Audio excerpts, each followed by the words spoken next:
Hello everyone, welcome to cooking with Kirti. તો આજે હું તમારા માટે લઈને આવી છું કેરી અને ગુંદાનું અથાણું, જે એકદમ ફટાફટી બની જાય છે। તો ચલો આપણે બનાવવાનું સ્ટાર્ટ કરી લઈએ। તેના માટે અહીંયા આપણે આવી રીતે મોટા ગુંદા લેવાના છે અને ગુંદાને આપણે આવી રીતે આગળની બાજુથી આપણે તેને આવી રીતે થોડા પ્રેસ કરી દઈશું કે જેથી કરીને અંદરથી આપણે ઠળિયાને સરખી રીતે કાઢી શકીએ। આપણે આવી રીતે બધા ગુંદાને પ્રેસ કરી લઈશું। તો અહીંયા આપણા બધા ગુંદા આવી રીતે પ્રેસ થઈ ગયા છે। તો હવે આપણે તેની અંદરથી ઠળિયા કાઢી લઈએ। તો અહીંયા આપણે ચાકુની મદદથી ઠળિયા કાઢી લઈશું કે જેથી કરીને તે સહેલાઈથી નીકળી જાય। તો આપણે આવી રીતે બધા ગુંદામાંથી ઠળિયા કાઢી લઈશું।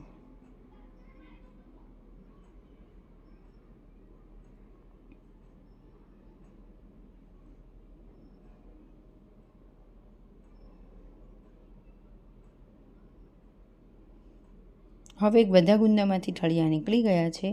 તો આપણે ગુંદામાં ચીકાશ રહે નહીં તેની માટે આપણે અહીંયા મીઠું અંદર લગાવી દઈશું। મીઠું અંદર લગાવીશું એટલે તેની બધી ચીકાશ બહાર આવી જશે। આવી રીતે અંદર આપણે આંગળી ફેરવતા જઈશું જેથી કરીને બધી ચીકાશ આપણા આંગળીની અંદર આવી જશે। આવી રીતે બધી ચીકાશ આવી જશે કેમ કે અંદર આપણે મીઠું લગાવ્યું છે। મીઠું લગાવીશું એટલે બધી ચીકાશ મીઠાની અંદર આવી જશે અને આપણી આંગળીની સાથે જ બહાર આવી જશે। આવી રીતે આપણે બધા ગુંદાને મીઠાથી કોટ કરી લઈશું। હવે આપણે ગુંદાની અંદર ભરવાનો મસાલો રેડી કરી લઈએ। તો તેના માટે આપણે અહીંયા 100 થી 150 ગ્રામ જેટલી કેરી લેવાની છે અને તેને આપણે આવી રીતે છાલ કાઢી લઈશું। જો આપણે છાલ ન કાઢવી હોય તો પણ ચાલે, પણ મેં અહીંયા છાલ કાઢી લીધી છે।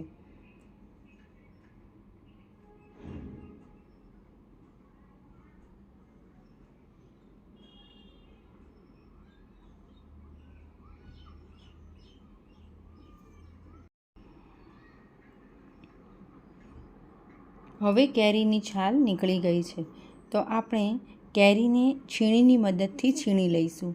અહીંયા આપણે આવી રીતે મોટી છીણી જ લઈશું। મોટી છીણી હશે તો કેરીની છીણ સરખી રીતે દેખાશે। આપણે આવી રીતે આખી કેરીને છીણી લઈશું।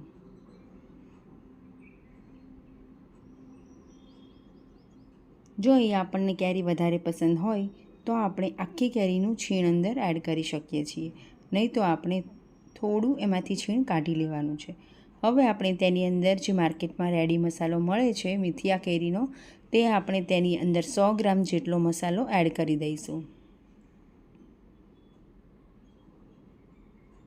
એટલે 100 ગ્રામ કેરી અને 100 ગ્રામ મસાલો, અને ગુંદા આપણે અહીંયા 250 ગ્રામ લીધા છે। મસાલા અને કેરીને આપણે સરખી રીતે મિક્સ કરી લઈશું। હવે આપણા ગુંદા અહીંયા રેડી થઈ ગયા છે।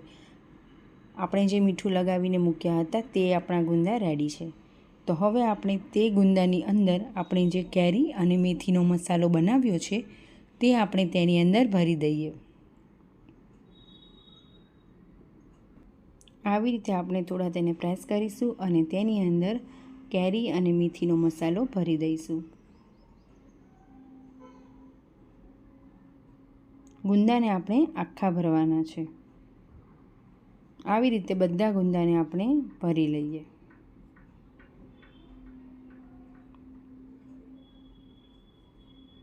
તો અહીંયા આપણા બધા ગુંદા ભરાઈને રેડી થઈ ગયા છે। તો હવે આપણે તેને કાચની બોટલમાં મૂકી દઈશું। આપણે આ અથાણાને કાચની બોટલની અંદર જ ભરીશું કે જેથી કરીને તે લાંબા સમય સુધી સારું રહેશે।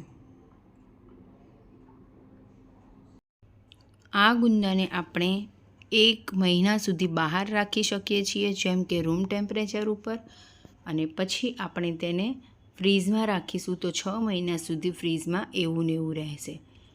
હવે આપણે જે મસાલો વધ્યો છે, મસાલો અને કેરી, તેને આપણે ઉપર પાથરી દઈશું જેથી કરીને તે મસાલો નીચે સુધી ભળી જશે।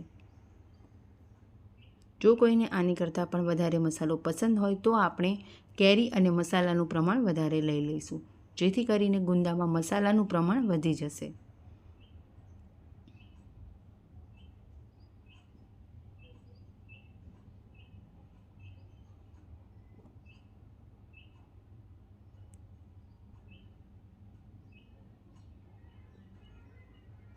હવે આપણે ગુંદાની અંદર ગરમ કરેલું અને તેને ઠંડુ પાડીને તેલ લેવાનું છે.